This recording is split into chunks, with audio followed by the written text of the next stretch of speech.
strong root of helping people who have not yet found Christ to listen to people who have and to hear their story and maybe to be enticed to think about letting Jesus Christ become Lord and Savior. So that's what we're about tonight. So the next little while is given to this couple that came to this place a long time ago and began their lives in a brand new country, totally, totally different from where they've been. Somewhere before we're done, we'll talk about slash and burn, a way of life where you don't have a town, you don't have a community, you have some place where you live for a while and farm and slash and burn and the next place and then in the next and so on.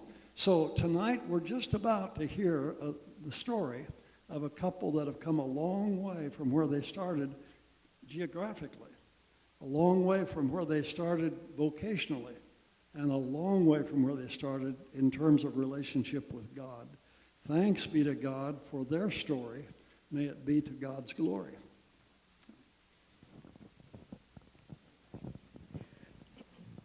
One of the most frequent admonitions in Scripture is, do not be afraid. Some here tonight may be fearful, losing a job, illnesses, family problems, death. My friends Sing and Mong Sing have faced, I want to tell, people have a really hard time with saying, we went to the doctor with Mong Sing today and they called her Moo Sing.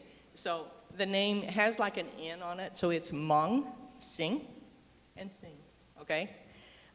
They have faced real fears also. Fears for their lives, fear of the unknown, fear of starving, fear of new experiences. Never in their wildest dreams, and this is what they've told Daryl and I as we're preparing for this, never in their wildest dreams when they were in Laos and then fleeing for their lives could they imagine the ways in which God would conquer their fears and bless them. From the jungles of Laos, running for their lives from communists, to the peaceful streets of Norton, Kansas, finding a wonderful Savior and a church family who has cared for them for 42 years. They want to share their story of being refugees from fear to our closing song tonight, which is, I'm no longer a slave to fear. I am a child of God. Yeah. And you might pray for me because Daryl and I may not get through this tonight at all. Okay. Now, we're going to have a video, and we kind of decided this was the easiest way. We found this on the internet, and it's the easiest way to tell their story rather than trying to elicit it from them and then us telling you about it. And so this video we've gotten off the internet. If you're interested in this kind of story at all, go onto the internet and look for the Hmong, H-M-O-N-G, fleeing Laos, secret war sometimes they call it. But there are a lot of videos that show these stories. And we picked this one because as Sing and Mong Sing were watching it, they were saying, yes, yes, yes, that's exactly the way it was. And so we're going to watch this video, and as you're watching it, the Hmong people, thousands and thousands of Hmong, because they really helped the United States in the war. And yet they're going to explain to us, sometimes we didn't realize what was going on. There's called a secret war, and Laos is on the border, and we're going to see in the map, but between Vietnam and Thailand is Laos. And so they're caught in the middle. And that's why the United States was bombing all along the Ho Chi Minh Trail, trying to stop them from coming down into Vietnam. And so as they go through this story, they told us this is what their story was like. So we're going to do this first. And if Sing and Mong Sing want to say something, we're going to stop. And if you want to say something about the video, you just say so and we'll stop. And then we'll go on, okay? Just like you did the other night. All right? Okay.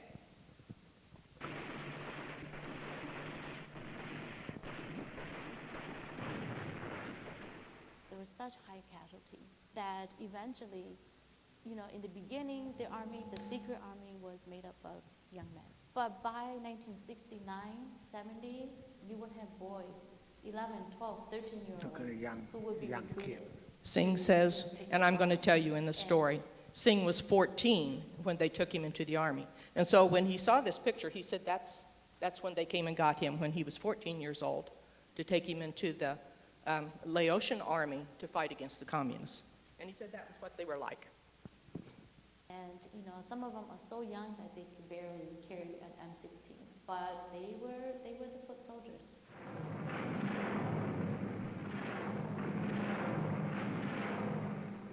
Those foot soldiers included teenagers who are now older adults, calling Wisconsin home. Secret Army Specialist Tai Vu lives in La Crosse. We are a typical teenager, Hmong soldier, know very little about the war. I was about 18-year-old. Many of the older brothers, older generation than me, were fighting in the war and died. So I think we have less and less people. So it was my turn to enlist it. Radio operator Chu He, a Milwaukee resident. I enlisted because our Hmong troop and also the Americans, CIA, who came over, they need a lot of help. That help came when the United States and the Central Intelligence Agency, the CIA, directed a covert operation in the mountainous region of Laos, on the border of Vietnam, during the height of the war, through the... Singh says that's Laos, and we're going to have two maps up here while we're talking and explain where he lived, and you'll see China way up at the top, and then we'll explain about why they were coming down, and then over on the left you'll see the river that they crossed, but we'll have maps later, but he wanted you to know that's his country. 1960s and early 1970s. It was an attempt to destroy communist supply lines and stop the spread of communism. Legendary CIA agent Bill Lair headed the paramilitary operations in Laos and recruited Hmong General Vang Pao to assist. Okay, when this video came up and they showed this Vang Pao, Singh got really excited. He said he was a great man, he helped the Laotian people. He was a great general and was the one who helped them to fight the communists.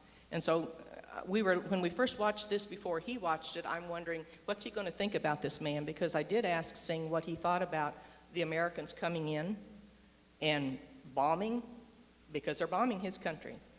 But they knew that they were fighting communists, but they were also bombing and killing people. Singh didn't live close to the border, but this man, Singh said, was a great man. For 15 years, Vang Pao and his Hmong guerrillas fought alongside the Americans. They understood the region because that's where they lived. The topography, they knew the routes, the geography very well. And they were also very anti-communist, and they were fighting to protect their family. It was called a secret war only because the US wasn't supposed to be there. The idea that this was a secret war it's only secret to the rest of American society, right? It was only secret because, these government officials weren't acknowledging it, right? But we spent millions of dollars that Congress appropriated for Laos. Some of it geared, under the facade of economic or humanitarian support. And we had a very unique situation because of Laos's neutrality. Without the Hmong, many American lives would have been saved. They helped save downed American pilots, many of them. And then they also were the foot soldiers, so that 40,000 American soldiers didn't have to go to Laos. One of those downed pilots was Milwaukee resident Bob Curry. I got shot down, the pilot I was with was killed. And when I landed, there was a firefight going on, and I knew it was all over because we were in Laos. I mean, the only people with guns down here were the North Vietnamese. And then it was the Hmong that came down. They had lost 3 or 4 there was a small group of 12 up on a hilltop, and they rescued me. After my dad died in action, really hurt me. And I thought, Lord, I'm going to fight back. I'm going to fight till my life. It's only 2 things: survive and die. We don't kill them, they kill us. After U.S. officials left Vietnam in 1973, the Hmong were largely left to fend for themselves. Many left the country after 1975, when the communists took over Laos. But resistance fighters engaged with government troops through the mid-1980s. We fought the communist soldiers because they were coming to search and to capture. So our confrontation was mostly trying to infiltrate, cut them down, and fight them, ambush them before they get to us and to our family. So we do a lot of it hit and run. The communists forced many of the secret army soldiers into so-called re-education camps, punishing the soldiers for helping the United States and delaying reunions with family members. When I get there, they say, hey, you the number one of Americans, U.S. soldier. Then the day later, I was tied up, handcuffed. During the night, your feet cut. Stay asleep, back. By the daytime, they came out and release you, go to work. What they're pointing to, go and fill this cracker. Singh says those are bomb craters, and I think that's what they had him doing. Rather than him fighting, he was digging and, right, Singh? Filling up craters, working. So that was that's what the young kids and what they were doing is filling up the bomb craters. That's a big, lot of bomb. Lots of bombs, yep. And you can see how many bombs were dropped on them. Go and fill with this cracker because you have the American bomb this area. That situation is very sad, come to me. And I'm going to think that how long I'm going to miss my family, when I'm going to meet them again.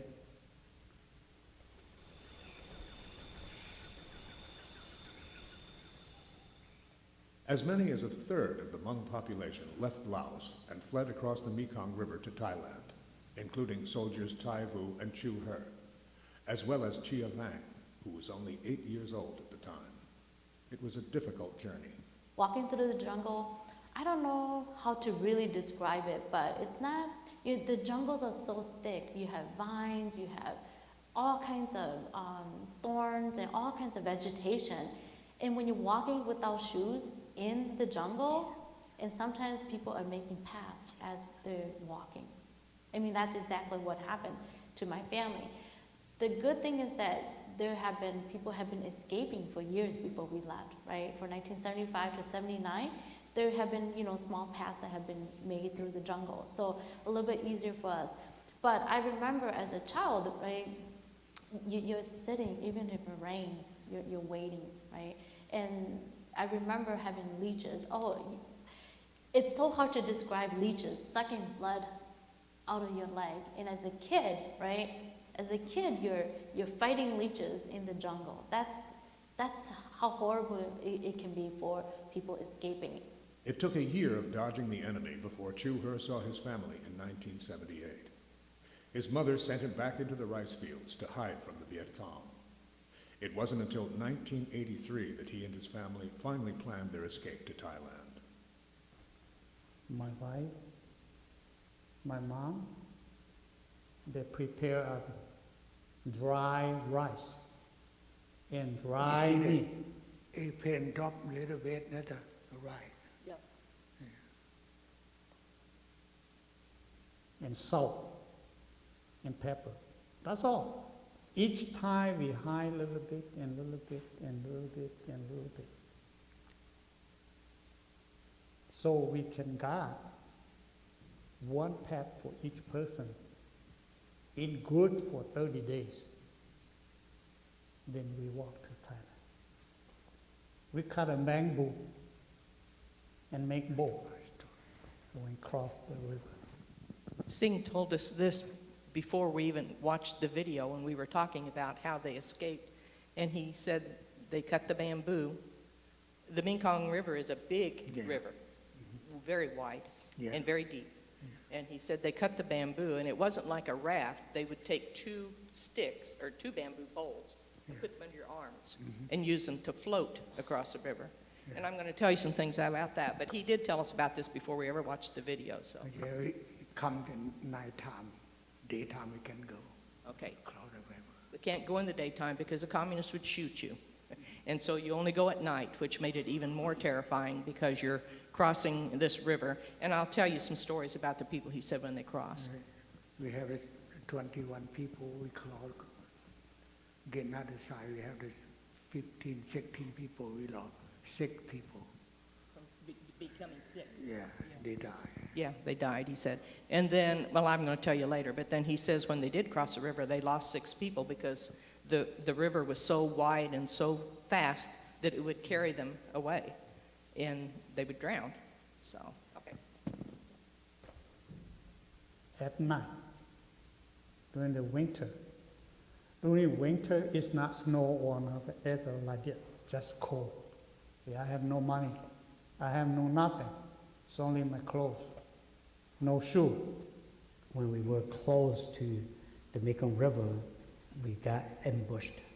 4 of us were wounded, 2 were killed, and 2 of us survived. So I was thinking I was going to die because I got hit by the what we call B-40, Soviet-made B-40, and one of those shoot like the bazooka exploded on top of my head in the tree, and I thought, oh, I am dead. When I land down, I was thinking about just my head that was laying down and then roll, and then I'm gonna die in maybe 30 seconds. And then we went back to, we were hiding at that time, and then in June of 1978, used a plastic bag as a floating device, and were able to cross the Mekong River successfully into Thailand. When your feet actually reach out the ground, because we were swimming and you didn't know when you get it, but when you touch down, you will feel like, I make it now. The vast majority of Hmong people, we had to escape by foot. The cargo planes would come, and people were told to wait in line, right? And to let the officers go first. Once a cargo plane landed, everybody fought for a spot. People climb up on each other. Sometimes parents would throw their kids in, right? And the kids would get into the plane. They'll make it to, Thailand, but the parents wouldn't get in. So you have a mob of people coming to the plane. And then as you leave, you can't even close the door. People are hanging on to the ladder. And then you just have to, some of them, you just have to kick them so that they will let go, and then so that you can close the door. They're fighting, want to get in the airplane, fly. Yeah, trying to come fight to, each other to get in. Yeah. Because they're terrified. They Terrified. come to the Thailand. That's They're going into Thailand. Yeah, and I put, you see the Jano Wang Pao. Wang Bao. He came out that way, and, Yeah. and yes, and lived in the United States for a while, right? Yeah. Yes. What? I thought I did. Okay, he says Wang Pao escaped and lived in the United States for several years. He died here not too long ago, right? Did you say Not very long, died in California. in California, okay. And he escaped the same way. But this is the way they came out. But, and we saw pictures, us old people saw them on TV, of the refugees clamoring to get out, because we saw it in Vietnam too, because they know what's happening, what's coming. If they don't get out of the country, they know that they're dead. And so. The saddest part about this evacuation was that it wasn't planned. Defeat was not imaginable. And so people always envisioned that the U.S. would win. And so there was no exit strategy for the people who collaborated with the United States. The day the war ended, the North Vietnamese went after the Hmong wholesale and slaughtered, raped their Now women. you see the fighting in the airplane. Lots of people die in the airport. They had to run over him? Yeah, they run over. He says a lot of people died trying to get on the plane because you have to take off, and if they're hanging on the sides or they're on the runway or whatever, the plane has to leave. And so a lot of people died trying to get on the planes. Lots in there. They massively went through the country. People were fleeing, were throwing themselves into the Mekong River. Pathetic isn't even a strong enough word, only because I can't swear enough right now. But we let those people just on their own.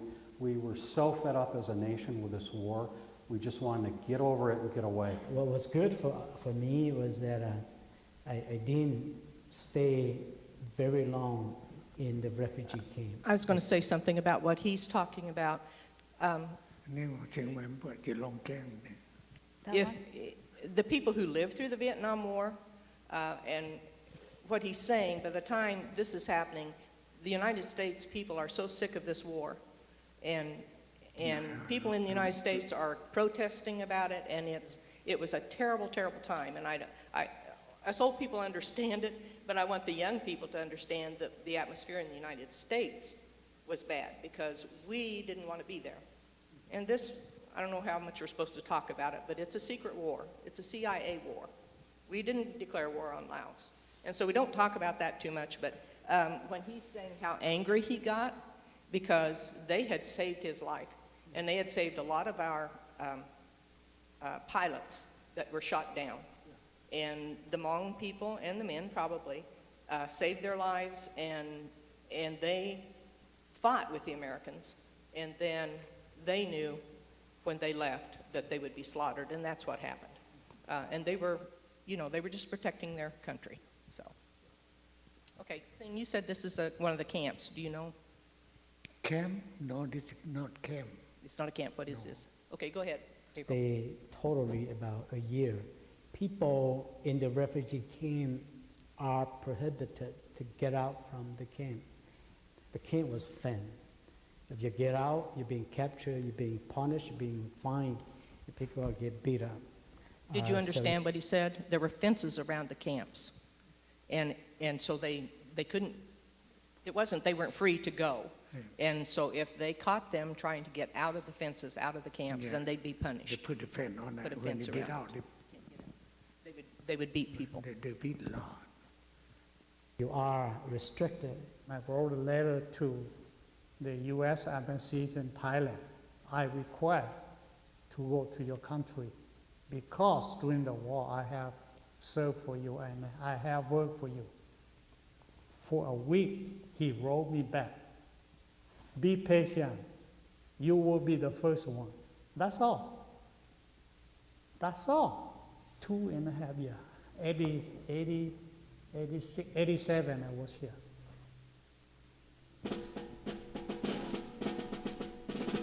Did you understand what he was saying? They feel like they're veterans, and they wanted to be recognized as veterans of the United States because they fought for us. And the Hmong people especially have lots of them in Minnesota, Wisconsin, and they have a pretty hefty weight behind them, and they want to be considered veterans because they say they fought with the United States Army just like anyone else did.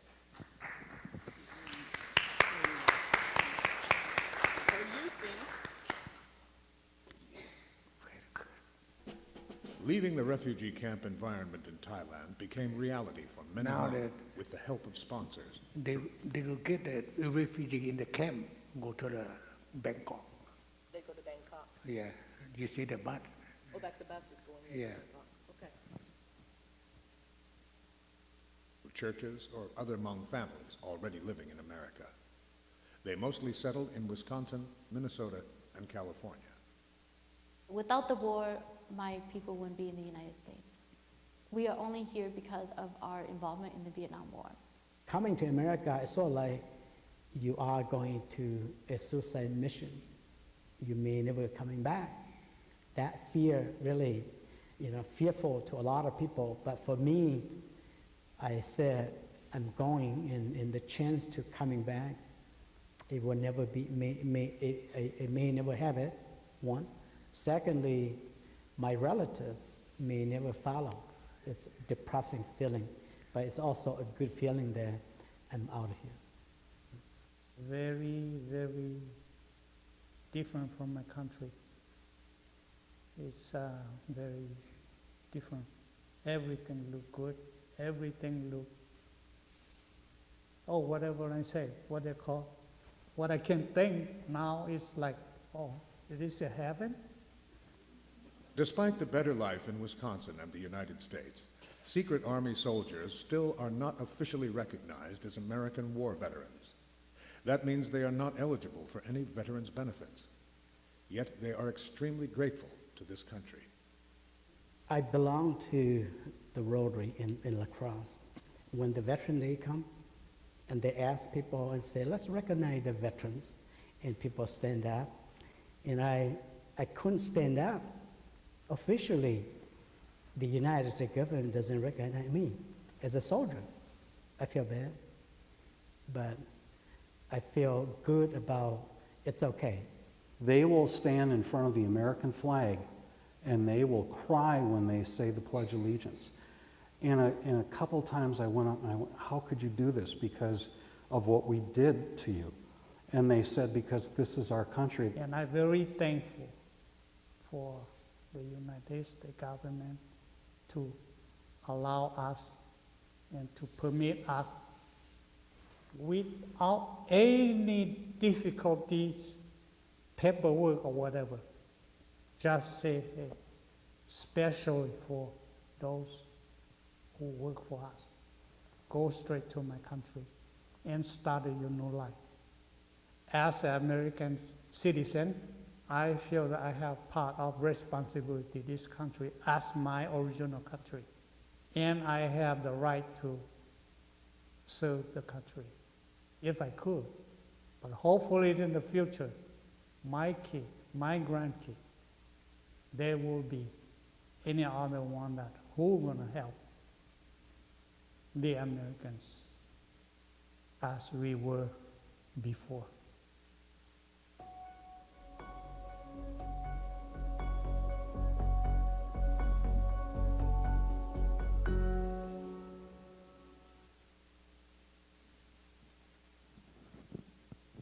Okay, are there any questions?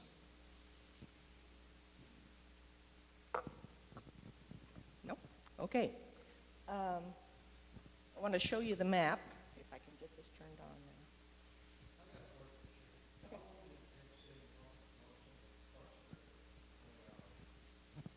How long did it take to float across the river? The people cross the river Yeah, when you went across with the bamboo things, how long did it take to get across? all night. All night? Yeah. I Maybe know, I know you said sometimes the, go ahead, Monsignor. Asking us it all night, maybe. No. Sometimes I think the current would carry you downstream. Yeah. When you get in here, you go down it up Down a long 2-3 ways. miles. Yeah. So you weren't just going right across, Yeah, it took no, a it's while to do it. Cruising down the river. Cruising down the river, yes. Yeah. With people shooting at you or whatever. You see- Okay, we're going to give you a geography lesson. I love geography. This is China, of course, you can see. And then this is Vietnam. This is Laos. Yeah. Cambodia down here and Thailand over here. And so they're trying to get there. And this is over. Oh, I'm sorry. Okay, when you look over here, this Luang Prabang, right, Sing? You tell me Yeah, about that. no. I live in there. I live in Long Baba. That's where you live. Mhm. A village. You didn't live in the city. Yeah, In a village like close to Luang Prabang. that's Singapore. Sinat Boli, yes, right there. Yeah, yeah. Right, let me see here. Here, right there's Sinat Boli. Yeah. Okay, so this Luang Prabang is close to where Singh's village is, and Mang Sing was north of there, right? Closer to China. Yes. Not too far, though. No, Not too far. not big. So this is where they lived. This is, the whole thing is Laos, which Vietnam's over here. This is the Ho Chi Minh Trail, this whole thing. And the Chinese communists came down from China, and then they followed this trail to get down to Vietnam. And so that's why the United States is bombing this in Laos. They're trying to stop those people from coming down to fight in Vietnam. And so that's why why there were so many bombs dropped there. Then they left Luang Prabang, and you went down to, what's that called, Sing? Singapore. Sinat Boli. Zanatboli, and that's a state, and there's also a city called Zanatboli, right? And you crossed over somewhere in there. Yeah, From yeah, there right. to, okay, crossed over, that's the Mekong River. Yeah. And so they crossed over from this state, Zanatboli, and crossed over into Thailand. Okay? And so we're going to leave this up here so you can, like I say, Americans aren't too good with geography. And so this will help you to understand as we're talking. And we're talking a long ways. Yeah. A long ways. And we'll tell you about their journey, how long it took them to get there. Okay? Any questions? Okay. Okay, we're going to tell you about that. Okay, now this gets to be the exciting part. I don't want to read this to you. I want them to be able to tell you what we're doing, but I've kind of written down a story, and this video tells their story better than we could, so we decided to do it this way, and really I'm amazed at how close it is to what their exact experience. Okay, so Mung Sing, both of you lived in the mountains. Yeah. And so you weren't farmers other than clear something and then maybe raise, but you lived like on bananas, Yeah. Corn. corn, okay? All right. They lived off the jungle, and so they really don't have a village that they can name for you because it was just people that moved. Yeah. They would move somewhere else to find food and just kept on the move all the time. Their tribe is called the Mien, M-I-E-N, Yeah. and they're very peaceful people. They're rural people like us, and they're very nonviolent. And the Vietnam War was a tragedy for them because they had nothing to do with what was happening over in Vietnam. It just happened that they were living in the wrong place. Mung Sing, your parents, you said, tell me about your family. I don't have much of the story, and my father died as a 10-month-old, and my mom died as a 7-year-old. Was your father in the army? Mhm. Was he killed in the army then? The Your father Vietnamese, was, when you were 10 months old? yeah, Okay. my Vietnamese, 10 months. 10, and my mom died, and I 7 years. Her dad died because the community they shoot them. Communists shot him. Yes. And Yeah. I have the older sister and my dad, older brother, my aunt, and I live with them. They take care of me. They took care of you, an Yeah. aunt and another Uh-huh. brother took care of you. Yeah. Okay. Of course, they were fighting communists. Sing, you were in the army for how long? I'm 14 years old. You were 14 when you Yeah, went I in, and go how till- long did you serve? Till 1977. 13 years, you told me. You were in the army 13 years. Yeah. They did not know each other before they came into the camps. Okay, now we're going to talk a little bit about when you left, the circumstances when you left. Singh had been in the army 13 years, and you said you were always afraid, always scared, right? Yeah. Go ahead. I really scared, I really afraid because I know they want to kill young people. You know. Kill young people. You see that 14, 12 Yep. years old. Yep. They So- were shooting, Yeah, shooting everybody, and Yeah. you were afraid of being shot. Yeah. So he said one day, how did it happen? You told me one day someone came into the camp and they said, they're coming.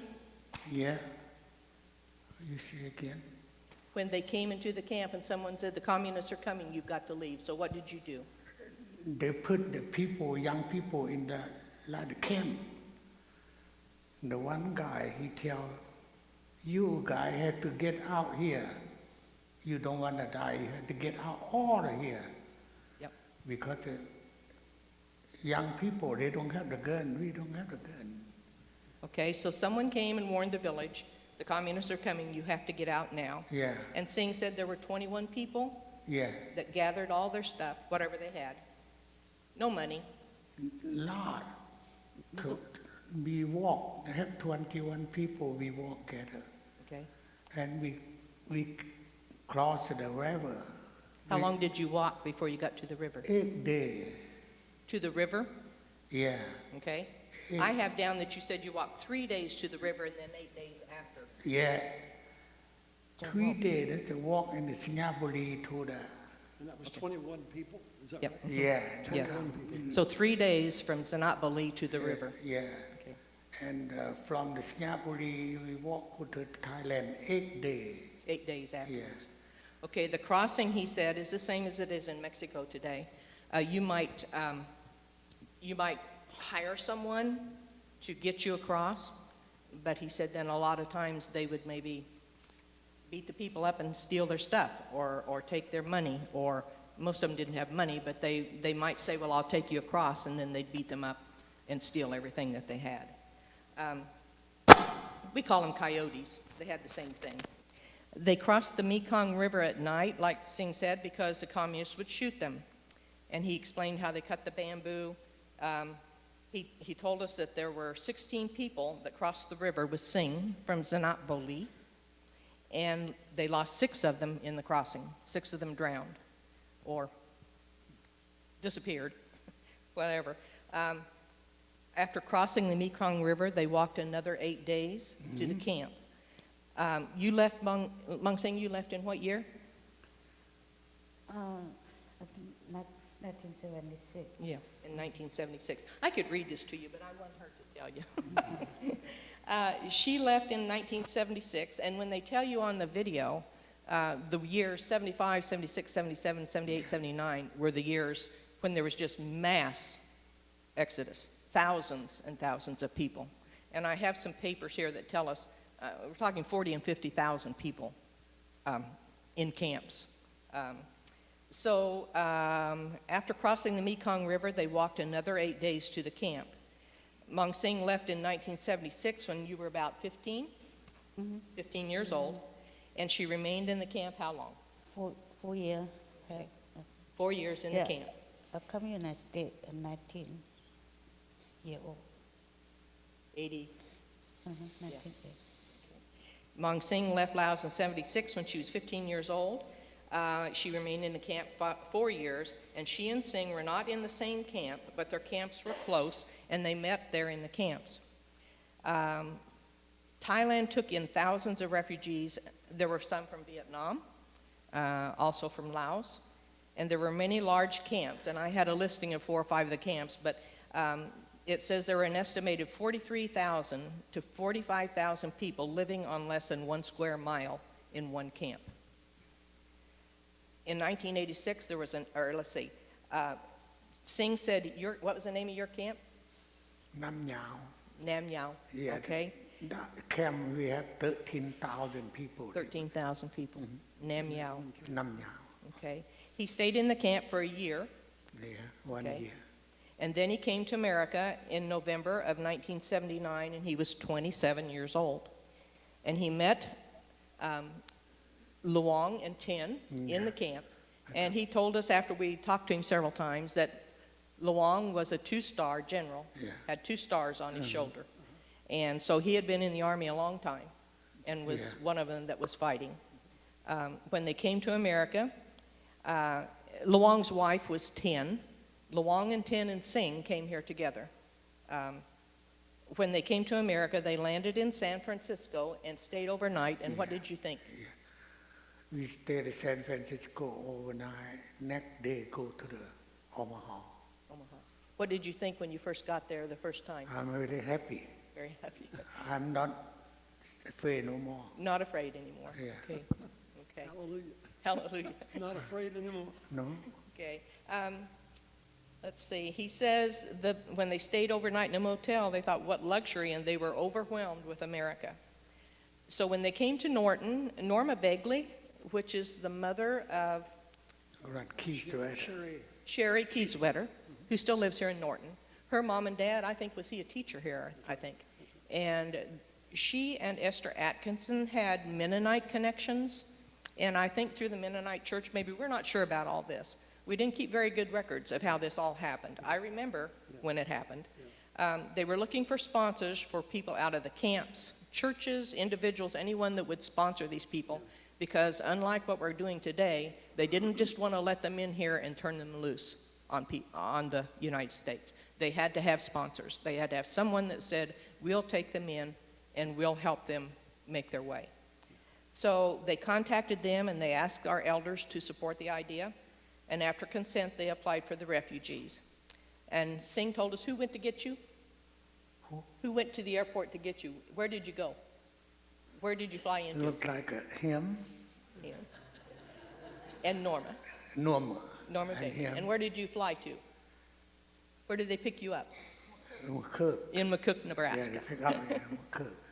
And there were many people who helped in the beginning.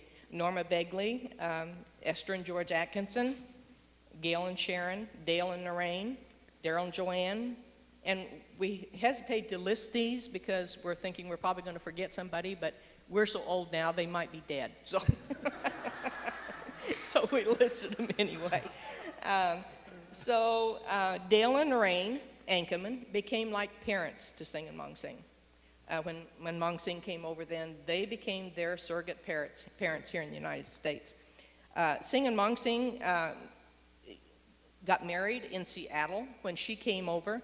Let's see, Mong Sing came in 1981.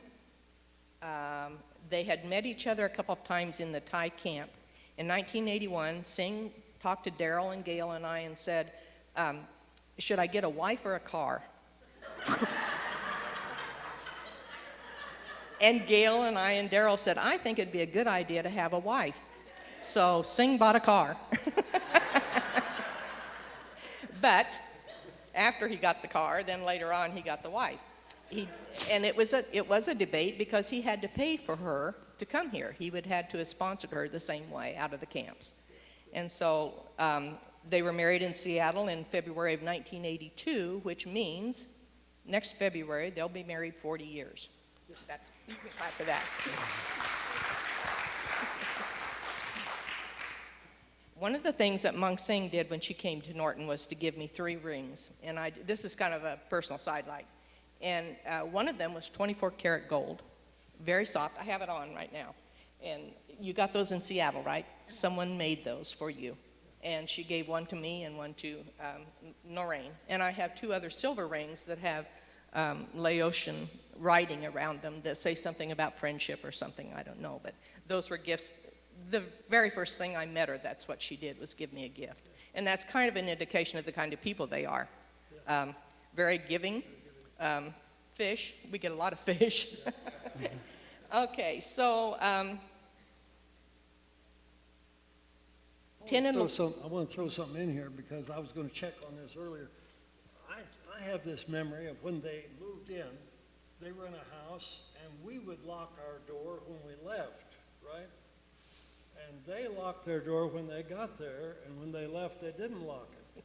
And it has to do with your values, I think. Now, he can check and see if I'm right about this, but when they were there, you protect yourself, you lock the door. When you're gone, there was nothing, nothing that important. Totally different. Yeah.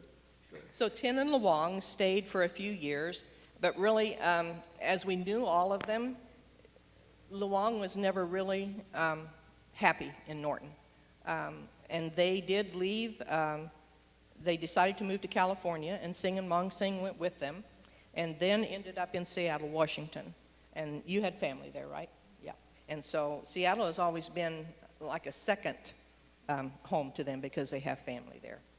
After a year and a half, Singh couldn't find a job. No. So you called Dale, and what'd you say? Yeah. No. First time we called,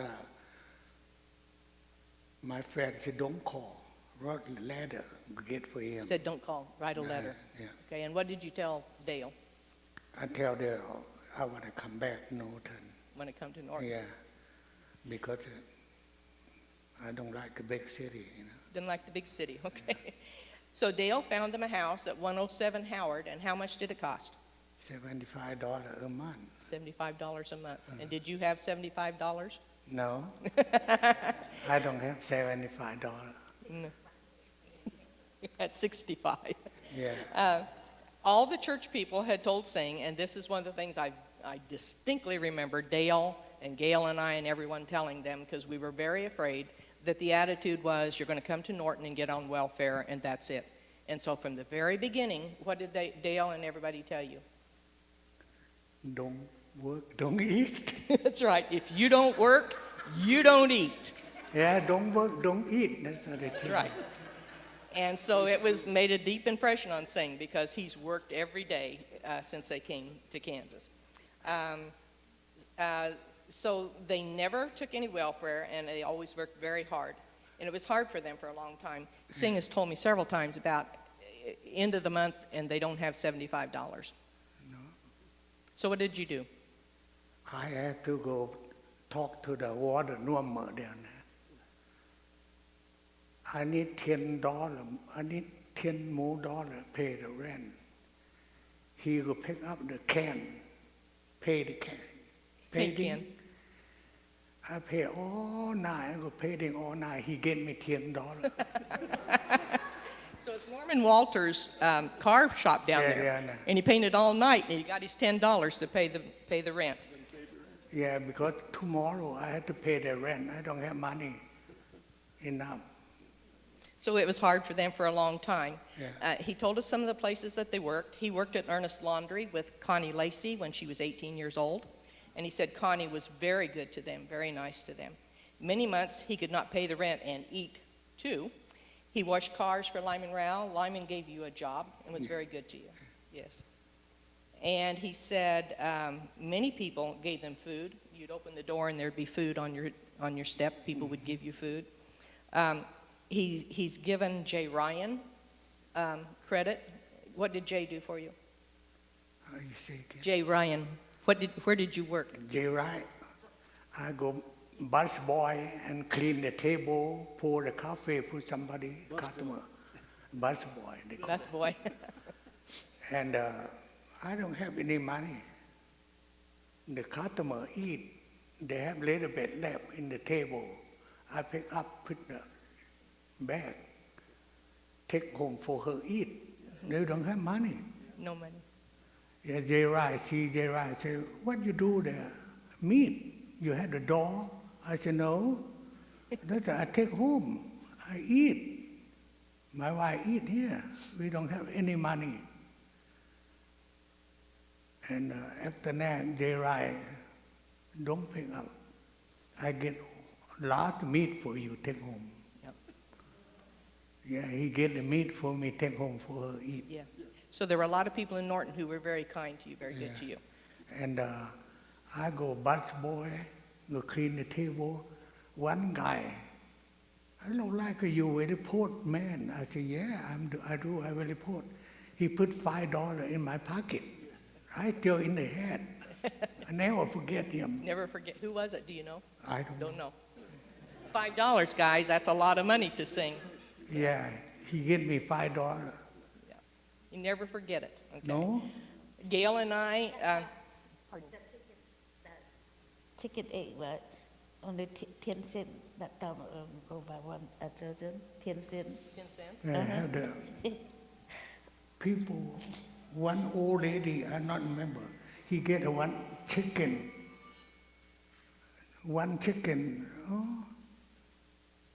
a week, he get 2 chicken. Two chickens for you? Yeah. Okay. He can put in my door. I say, yeah, they get bean, potato, we leaving. Yeah. So you had food. Yeah. Gail and I, every time we went to Denver, or every time my brother or sister or anybody came back from Denver, they wanted Botan rice in big 50-pound bags or whatever it was. And he called it sticky rice. I don't know what it is, but they love Botan rice. Yeah. And so we spent a lot of time hauling rice back and forth. He said many people helped them in Norton to survive. Just last night we were talking about this, and he said Lefty Stevenson worked at Rouse. And you tell, Mungsing, you tell him what Lefty did. The right? Lefty, when he asked you. Oh, the last day, Lefty, right? Lefty. Yeah. Lefty, I think anybody know lefty. He told say, we go fishing. You don't have the fishing pole. I show you. He said, go with me. And we get to lake and go. He tied the hook and he showed me how to go fishing. But we don't have the fish, but I got few that like a bullhead. He said, I remember, he said, it's good. Did you think they were good? Yeah. He said, it's a good eat. He said, but he took me go to try, we go to fishing. We don't have the fishing license and don't have nothing. But No pole, no he fishing don't have license. that. But he get the one pole, like a kid pole. Little Short one. And what did Noreen tell you? before Noreen come the house, don't see the last day, tell her, say, go fishing. I said, oh, you have to within the law, and you don't have the fishing license. And they tell me go to state park and go get the Have to have a fishing license. license. $8. Oh my gosh. And you painted all night to get $10, and she's spending $8 on a fishing license. Yeah, that time very poor. Okay, and talking about fishing, Lefty is the one that helped them start fishing. And she said they fished in Laos, but it was just like with a bamboo pole. We cut the bamboo, the small one, big like a finger here, and we just sit him, put the tie the fishing line, and we sit here the fish like a kid. Are our fish like their fish, or ours different? The fish and different. A little different. I never catch one. We don't have big one like that. Gail and I have to thank Lefty Stevenson every little whip stitch, because every once in a while our back doorbell will ring and there'll be Singer Mong Sing standing there with a whole dish full of crappie, wipers, all cleaned, all ready to eat, and boy are they good. And we don't have to fish them, clean them, or nothing. Noreen taught them to drive a car and helped them get a license. She told them lots of stories about the Bible, from the Bible, and led them to the Lord. You need to be baptized, she told them. So tell us about what Noreen said to you, Sing. Noreen tell me, she take me go drive the car in the port, first time. Learn drive the car. After I get home, he said, I want to tell you about the Bible. I want to tell you about Jesus. I said, go ahead, tell me. He tell me, you need the peptide. I don't know what you mean peptide. I don't know. I said, go ahead. And he buy the Bible loud for me. Tell me, read here. I read, oh my God, that's it. They tell me, Noreen tell me, go right thing. That's a good thing now. Yeah, I read the Bible loud. I say, oh, Noreen tell me good thing. I think I have to listen to him, to her. Okay, so Mong Sing was baptized into the body of Christ December 9th, 1984. And Sing was baptized March 26, 1985. And they both said it made them very happy, and it felt really good inside. Yeah. Yeah. Really good. They were thankful because he was talking about Daryl is the one that bought them a Lao Bible, so you could read. Yeah. And they loved to read it. The fear was gone. They both say from the terror in Laos to peace and finding the Lord in Norton, Kansas was a miracle to them. So in 1985, we want to get to we're doing all right. I wanted to break in for just a little bit. When you do something like this, one of the fears you have is that anything you suggest they will do just out of gratitude. And so how do you make sure it's their decision, it's what they want to do? And man, Noreen was good at that. She was very good at not push, shove, or drag. But this is what it means, and this is why it's important. And these people responded to that wonderfully well, first and then second. And it was their decision. They didn't come at the same time. It wasn't because Noreen said you've got to. It was, and Noreen wasn't the only one that brought that subject up, but she was the one who helped them in that key decision. And I think never never any regret. They've been glad to do that. They've been here. Sometimes, some of you guys, you know, if the wife doesn't come, you don't show up. But if she doesn't come, he shows up. Yeah, he you still know? shows up. And if one isn't there, the other's there. It's their own faith. And one of the things I've noticed about them, they're not always on the same page, and they're not always in agreement about everything. But they are serious about the relationships they build. And so Dale and Lorraine, Gail and Sharon, several bonds, tight, good, and the bond with Christ. Very They've good. sat back there under the balcony for 42 years. And sometimes I think Yeah. Pardon? I'm sorry.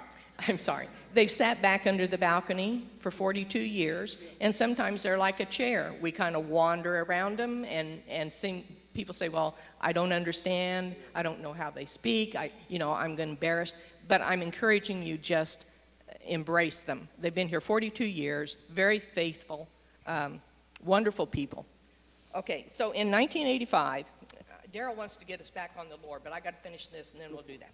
Okay, in 1985, they moved to Garden City because they wanted to make more money, and they went to the packing plant.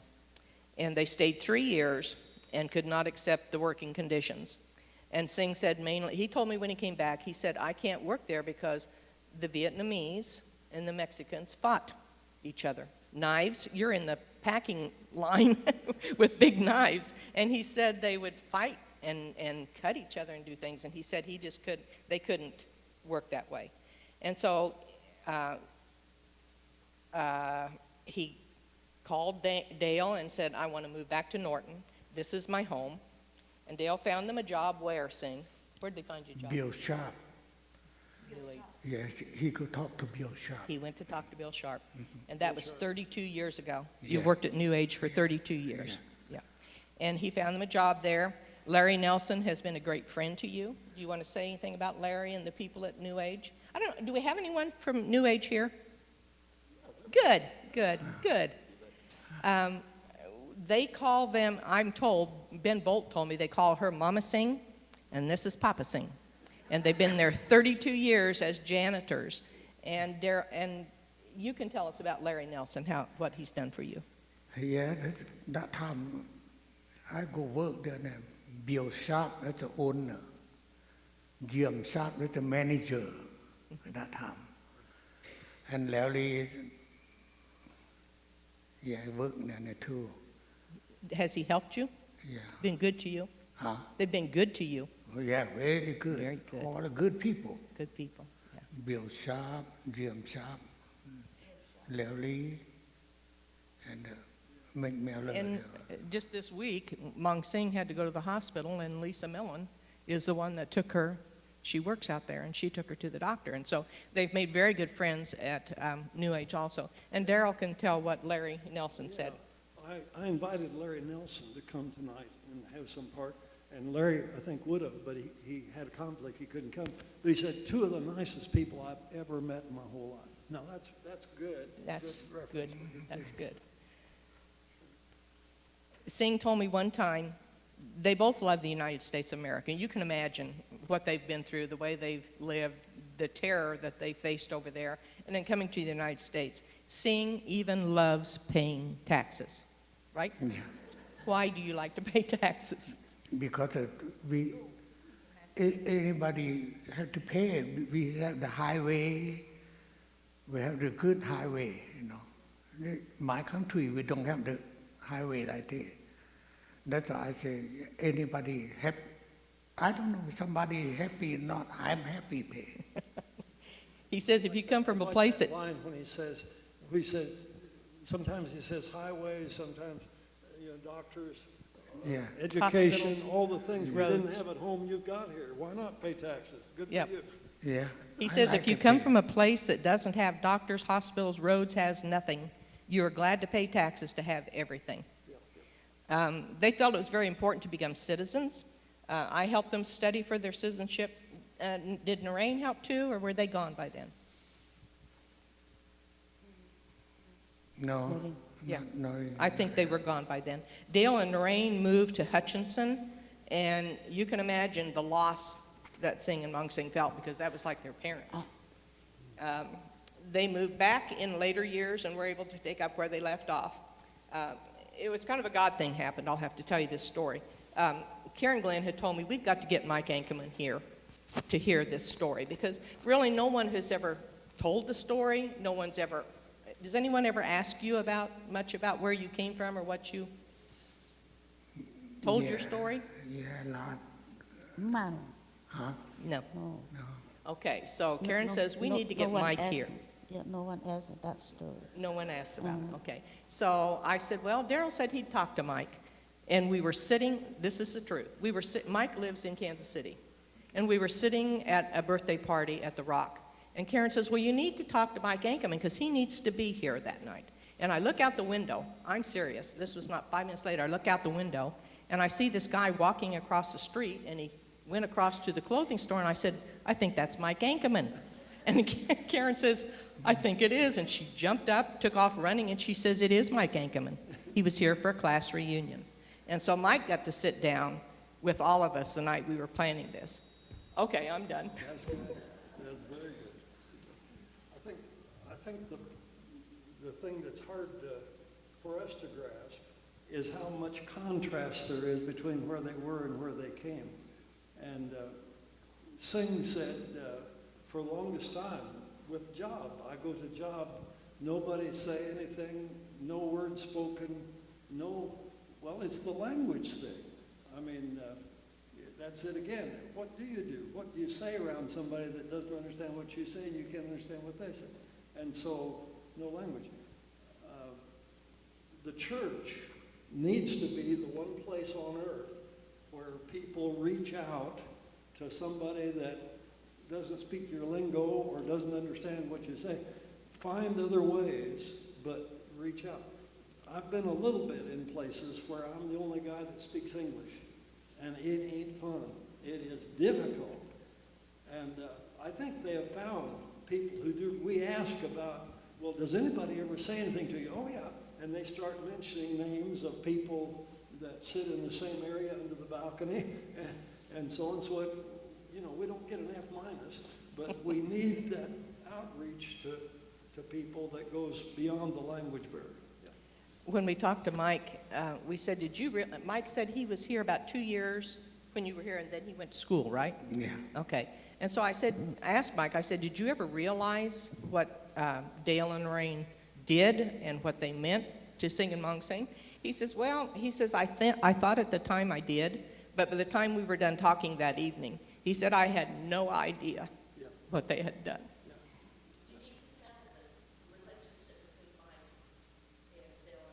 That's their son. Oh, you don't know that. I forget that you people don't know those old people.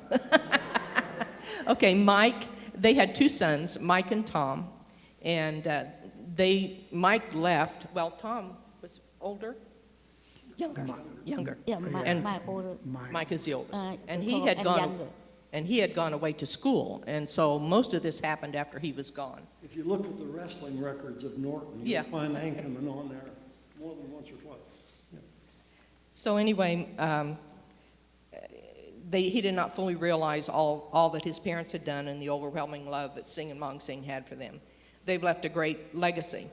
And I today was writing, I said, we should all look at what we spend our energy on and test whether it has lasting power. And you think about Dale and Lorraine. Okay. Yeah. I think part of the issue that was touching the other day, when Mike was there, and is touching it tonight, is 2 people that you can't sometimes understand the words they're saying, but you understand love, and you understand response and gratitude and freedom from fear. You move out of the fear of being shot. You move out of the knowledge that this is the bunch that shot my parents, and this is the bunch that will shoot us before we get across the river. You move out of that into something where you're no longer afraid. And then the next real leap is into a church where all the emphasis is on the syllable of loving each other. I mean, that's really what we're about. And they weren't used to that. Even in the slash and burn village, if it weren't for the war, that was not a part of what was going on there. And this thing that we're experiencing tonight is two people who responded beautifully, wonderfully, outrageously to people who loved them. And Dale and Rain got A+ on that. Yep. They've left a great legacy. And like I said, we should all test on what we spend our energy and our money on. Rain died in 2006, and it was a great blow to the family. And then Dale passed away in 2008. And we all still miss them. What great warriors for Jesus Christ.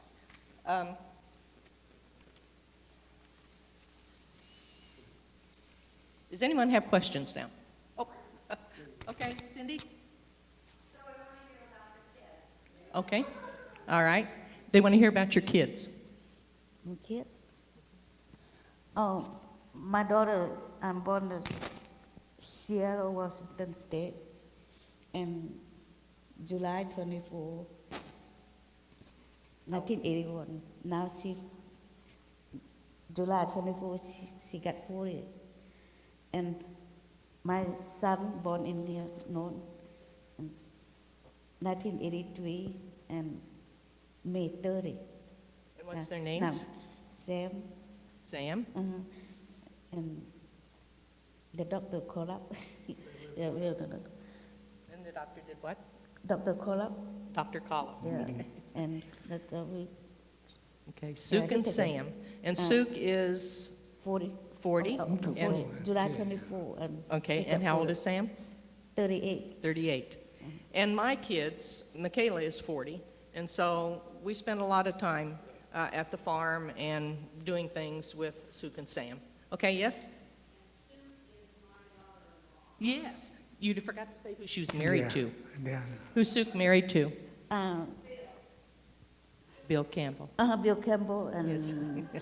And oh, Suk's, thank you, I don't see it. Suk's mother-in-law is here. They live in Kansas City, is that right? Yeah. Orland Port. Overland Park, okay. They did go to school here in Norton. Daryl asked them how if it was hard for the kids, and they said no. They spoke English and didn't have any problem. No problem. Okay. Any more questions? Yes. Where is Sam now? He would have been in my daughter's spot. Where's Sam? Now he lived at Salt Lake, Utah. And what does he do? He go work the oil well. Okay. Has a good job. He drives big truck. Does he drive big transports? Yeah. In the oil fields. Makes good money. He didn't tell me. He said make pretty good money out, but not bad. But he go to North Dakota. He lived there a lot. Yeah, in North Dakota when they were having the big oil boom. Yeah. He was up there. Okay. Any other questions? Yes?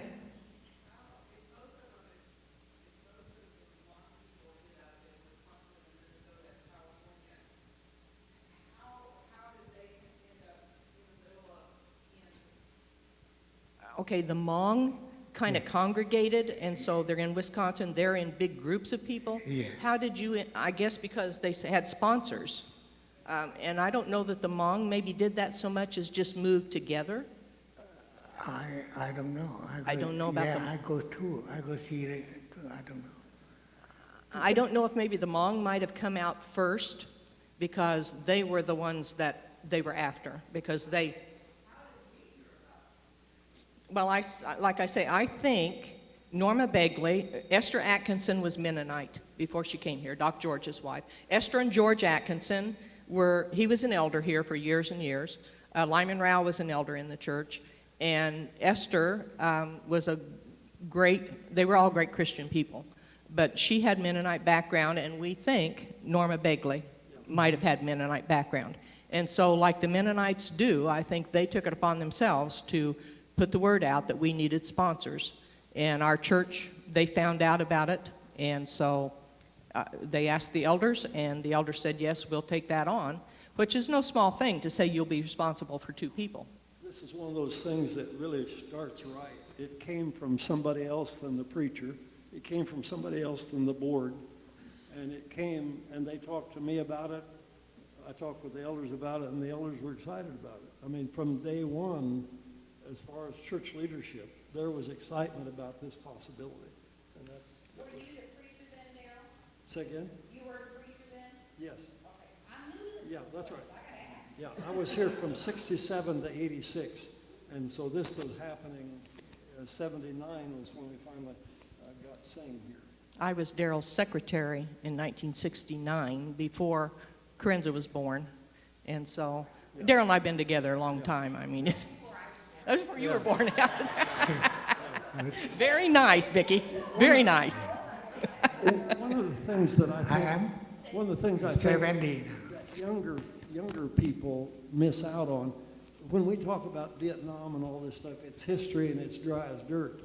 But when we were here, that was actually going on, and you had one wing that was rebelling against the war, and guys that were going to Canada so they wouldn't be recruited. They thought it was a rotten thing. And those of us that felt, well, maybe this is the right thing to do. And now, all these years later, was it right or wrong? I don't know who's going to be able to say that, but there's still there's still shooting going on in that part of the world, and there's still oppression and still people that want to be out and so on. When we look at it from our perspective, that whole, we can draw conclusions, and when you get this far away, that we should have done this or we shouldn't have done that. But when you get to human damage, what can be done with the people who are evicted and disrupted and whatever, there are things we can do. And this was one of the things, right? I'm not sure it isn't something that could be replicated again, but we had a united front, so far as I know, in the whole church. Nobody was saying, gee, that's a terrible idea. I think my reason for it, I came from a class in 1965 of 15 kids, and one of those kids was killed in 1967. It gets personal. And there were other people from Norton who lost Brooks's. Bart Brooks was killed in Vietnam. And so our attitude was that there are people there who are going to die. And we've got to do what we can, because they've gone in to save them from communism. And that was one side of it, and the other side was, we've got no business being in there, let those people have it. And that goes on today. Yep. Yes? Do you guys have any belief in a God or creator or spiritual beliefs in you in Laos? You have a religion in Laos that you did anything? No, not too many. No. Not too- We've because talked of about that. If it, war all the time because Yeah. they don't have. most of Laos is Buddhist, Yeah, but Buddha. but you didn't have any Buddhist No. background. No, really no background at all. Yes. I wanted to ask Saint, were you married when you came? I can't remember. Okay. You came with the other two. And then Saint came. Monks. Yeah. He bought her. He brought her over. Paid her way. And that's what we kind of talked about. Paid her way to come here. But Tin and Luong were the two. Yeah. Tin and Luong were. She was already in the United States. I remember when they came. She was in a, you bet. The night they came. Yeah. Yes. Yeah, They you were were- in the reception committee, you betcha. Yeah, and they were an older couple, Yeah. like I say, and they were very good people, but Luong was very, he was a general. You could tell he, Well, I can remember it was very difficult because of the language barrier. yeah. And we didn't know if you were the son of Yeah. him or what connection you Oh, had. that guy, that's my I- uncle. I sometimes think, we've talked about this earlier, and I've never said anything to Sing, but I think sometimes in order to get here, you might say, that's my dad, or that's my uncle, or that's something with Luong. And that's what you do, and that's what you have to say. You weren't related to Luong? Were you related to Luong? Yeah, that, He comes from the same area. Yeah, same The area. relationship was they came from. I very see close him to in the same- camp. In the camps, yeah. And so we never questioned Singh about that when he told us, because we knew in those circumstances, you'll do what you have to do and say what you have to say to get to come here. And so, yeah, it was. Yeah, yeah. I think it's Okay. also important, she was already in the U.S. when he went to get a wife, and she was in a refugee camp, or whatever we called that, in Seattle. So, Well, did you make arrangements when you were in the camp in Thailand? With Mung Sing, no. Well, No, They we just didn't. knew we each other. We knew each other. Yeah. Yeah. And then when you start looking for a wife, then you get in contact with relatives and people, and they said, we got this good-looking girl over here. We'd like to have you. did you pay some money to somebody in her family before she would be your wife? He paid for his uncle. Was it cheaper to get the car or the wife? Nothing. I remember talking about that at the time, because there was some dollars involved. Yeah. It was more than just paying her way then. You did have to give her father like a dower, like money. Yeah, that Was it? Not her father, her uncle. Yeah, Uncle. my uncle. uncle, Uncle. her uncle. All agents that come to here, that they do that way. Yep. Hmong, Anybody Lao. have to Everybody buy Uh-huh. the wife. They Not do that They way. weren't, seeing they weren't laughing at you. They were laughing at The- us for And making the fun. Chinese and Yep, we and the understand that. Thailand. There's nothing wrong with that. That's your But custom. to us, it would be, to us, it's a strange thing, but in that culture, it's very normal. There's some money that changes hands when Yeah. a girl becomes your wife. And that was true here. She's paid you back many times over, Singh. She's worth it. Yeah. She's worth it. Wait, Okay, any more? Yes, Mary Jo. well, we don't have the school. We come United States. The United States government job, we visit come United States, and anything they pay, we come free, and get to see San Francisco. Anyone come to United States or San Francisco overnight, and until next day, and some people go over United States. This family go to like a Kansas City, Missouri, and Iowa. Some like me, they tell us they go to Seattle, and they pay the rent 2 months, and they say they had a missionary and come to house, take care, go find a job, and some people they got the job and they show the job. We know how to do the job, but we don't know speak the English. Okay, you can do the job, and we have the job, but they got pretty big city. $3.35, No, but still not enough pay the rent. No. Rent is expensive. And $2.10. When they came to town, they lived in this little gray house down on East Link, Yeah. or by the library, or the one that has the funny windows on the front and stuff. And I remember going there, and we had flashcards.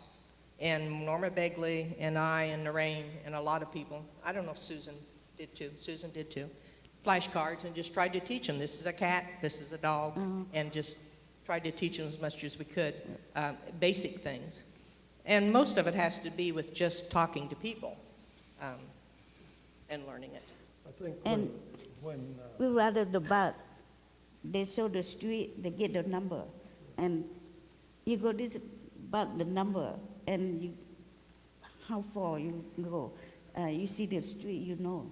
They have the missionary, they come teach the. And they help find you. a job. And they help you. They have missionaries. Yeah. Okay. The how's it called? IOC. IRC. IRC. IRC? Yeah, IRC. Yeah. Is that a missionary thing? yeah, No, that, that for the government. Okay. people Okay. worked at that company. For the government? Yeah. Okay. job. To help you get, International something. to help you get Yeah. accustomed to International Refugee refugee commission or Corporation something. or Yeah, Yeah. commission or something, something. C. I don't Okay. know what the C was. Okay, anybody else? Sharon, I'm wondering, just a personal thing, did Sing ever know Dale and Noreen's parents, Guy and Eunice? Dale's mom and dad, Guy and Eunice, do you remember them? Yeah. Yes, Yeah. yes, yeah. They were good people, too. Uh-huh. Yeah. Yeah. The Yeah. guy, Elna?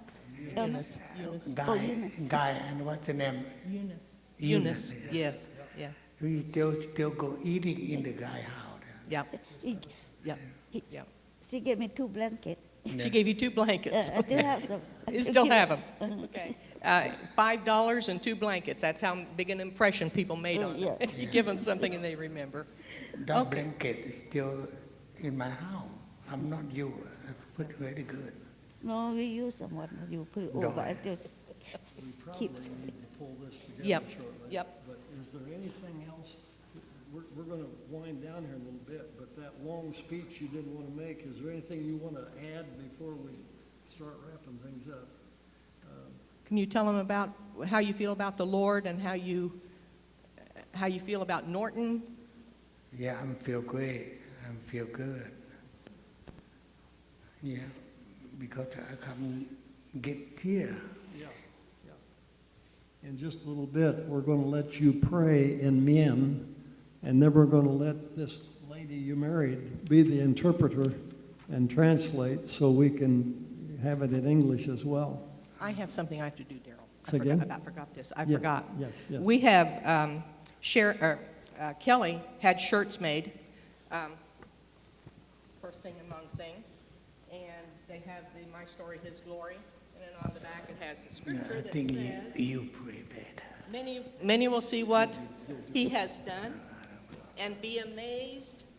They will put their trust in the Lord, Psalm 43, and these are gifts to them from the My Story, His Glory people. And what are we supposed to do to finish? And I was supposed to tell you that Jennifer Schoenberger made those T-shirts for them. So, all right, Daryl, I think are we going to pray first and then sing? Are we going to? Well, we're going to do it just the way it's written. We changed our mind on one though, I think. Yeah, because we can't have the song on. So Sing's going to pray first. What I thought we would do is the prayer now and Yep. then the song later. Yep. Okay. All right. What we're going to do is pray a while. What do you do when you can't understand each other in prayer? Well, you want somebody at your elbow that knows what you just said or that tells what that other person said. So we struggle with this a little bit. How could we get these people's prayer to come our way? And so what we've come up with is sing praise in Min. And we stood in prayer circle a while ago and he prayed in Min. I don't know what he said, but we heard him pray in Min, and it's moving. It's hearing another language of a guy who's talking to the God of us all. And so tonight we're going to let Sing speak in prayer. Then we're going to let Monsing interpret what he said to Sharon, and then we're going to let Sharon relay it all to the rest of us. So you may hear it and get it from Monsing just right, but you'll hear it again from Sharon when we get done. When you think about what it means to come to the throne of God in prayer, can you imagine all the nations and all the tongues of all the earth lifting up in different words and tongues praise to God, gratitude, joy, and intercession? But that's what happens every day on God's switchboard. And so tonight we're going to be praying, and you don't have to close your eyes and bow your head. You can watch or you can do whatever you want to, but we're praying and they're going to lead us, and we're going to let God hear the prayers of this one who loves him.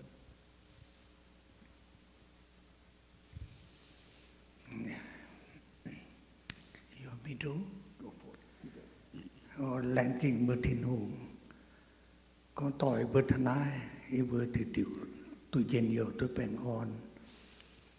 Nếu có landing, con thì thả nát từ vùng lên hàng mai nhận. Okay, I am gonna take mind a it. minute and let her tell you what you said. What did she say, Monty? Me? Yeah, tell her. He said, welcome we so lucky come United States. And we have the food in table, and we have good family, and we should enjoy for all your family and the neighbor and friend. Yeah. Okay, we're so lucky to come to the United States and have food on the table, Yeah. have good friends, and And we have the food in the table and friend and neighbor. neighbors. All right.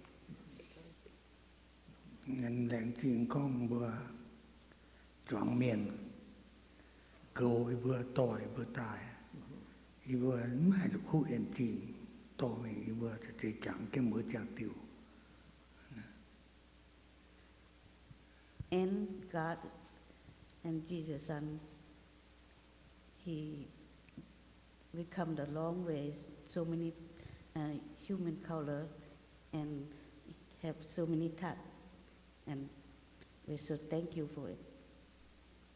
So, Did everyone understand? Okay. Okay, so, go ahead. Are you done? You got more? yeah. Yeah, vừa sẽ mãi nhung sẽ hiện thì nghe nhau mai được khu mười tăng vừa làng chuyện vừa to chuyện tiền hùng. We never forget and shop and family so much, and we have number, so anything for the family and Jesus, and we have the colored people speak the different language. Amen. Okay, we're going to sing now. We're going to do, Sounds right. okay, and Daryl's going to do an